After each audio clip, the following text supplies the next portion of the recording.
আমবাসায় নির্বাচনোত্তর পর্যালোচনা বৈঠক করেন পিসিসি সভাপতি আশিস কুমার সাহা। গত লোকসভা নির্বাচনের পর আমবাসায় এই প্রথম বৈঠক। আশিস কুমার সাহা বলেন, ৩ দফার নির্বাচন ইতিমধ্যেই সম্পূর্ণ হয়ে গেছে।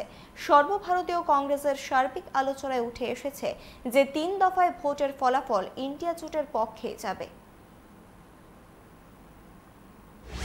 দেখুন, ভারতীয় জাতীয় কংগ্রেস তার যে মূল লড়াই, এই মূল লড়াইটাই হয়েছে ভারতবর্ষের দলিত, ভারতবর্ষের আদিবাসী, ভারতবর্ষের তফসিলি জাতির মানুষকে, অনগ্রসর জাতির মানুষকে তাদের ক্ষমতায়নের জন্য, তাদের অধিকার প্রতিষ্ঠা করার জন্য এবং জাতিগত জাত গণনার মাধ্যমে আগামী দিনে সংরক্ষণ নিরূপণ করা, 50% সিলিং তুলে দিয়ে আগামী দিন এই জনসংখ্যার ভিত্তিতে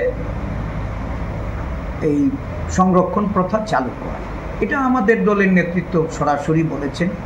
স্বাভাবিকভাবেই আদিবাসী জনগণকে যারা এতদিন ভুল বুঝিয়ে নানা প্রলোভন দেখিয়ে যারা রাস্তায় নামিয়ে আন্দোলন করেছিল, আজকে এই জনগণ নিজেরাই বুঝতে পারছে